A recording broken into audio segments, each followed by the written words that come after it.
Have you ever outsmarted someone others might think is smarter than you? That's just the story that I'm going to tell you all today. Assalamu alaikum and good day to everyone. Today I'll tell you a story titled The Wise Squirrel and the Riddles.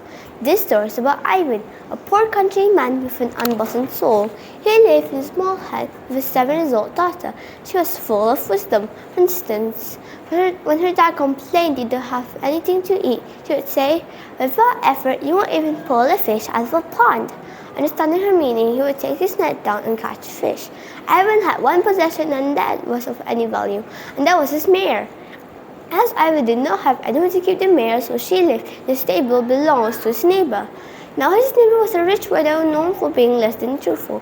One day, the rich neighbor opened the stable door and found a newly born fawn lying under her cart. Later on, when she saw Ivan, she said, "Guess what news I have?" "I don't know. What news do you have?" "I have a new fawn." "You have well done. Where did you get this gift from God?" "I found it in my stable." "You found a new stable?" "That will be because my mare gave birth to it." "Not all. I found a little one lying in my cart because my cart gave birth to it." "Surely you can see that it's me the foal belongs to." And so on and on they argue. The night before the king called the Tsar to resolve the dispute. The Tsar listened to their arguments and at last said, "The truth of this matter is a mystery wrapped in mystery. Therefore, I have decided to set you both 3 questions. Whoever can answer it truthfully shall win the dispute," he said. What's the strongest thing? What's the richer and faster than anything else? And what is the softest thing?" the Tsar continued. The rich neighbor went to her godmother, who was the wisest person she knew. The strongest thing is my husband's horse. The richest and fattest thing is our fat pig. And the softest thing is my pillow stuffed with feathers, the godmother said. Meanwhile, gloomy Ivan told his daughter all about the questions. "The strongest thing is the wind. No animal can outrun the wind. The richest thing is the black earth, which gives us all our food. And the softest thing is a hand, as anyone will gladly put their own hand under their head when they sleep," said the wise daughter. A few days later, the Tsar listened to both of them and asked who helped them with their answers. The rich neighbor claimed that she thought up the answers all by herself. Ivan told the Tsar that his smart daughter gave the answers.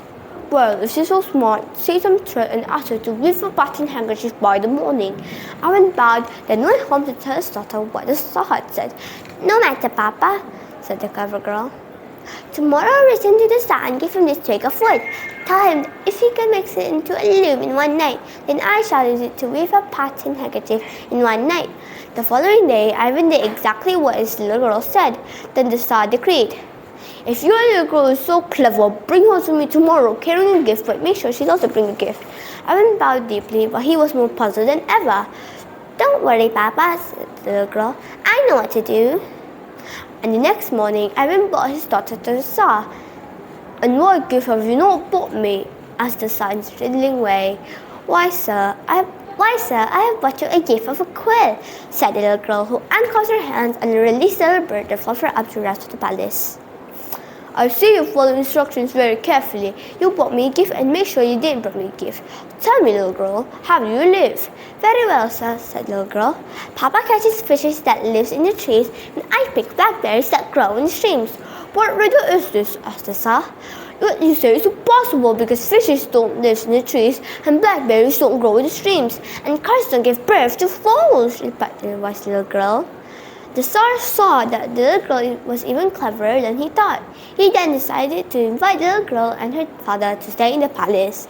The moral of the story is wisdom is in the head, not in the beard, and not necessarily come with age. With that, I thank you. Bye.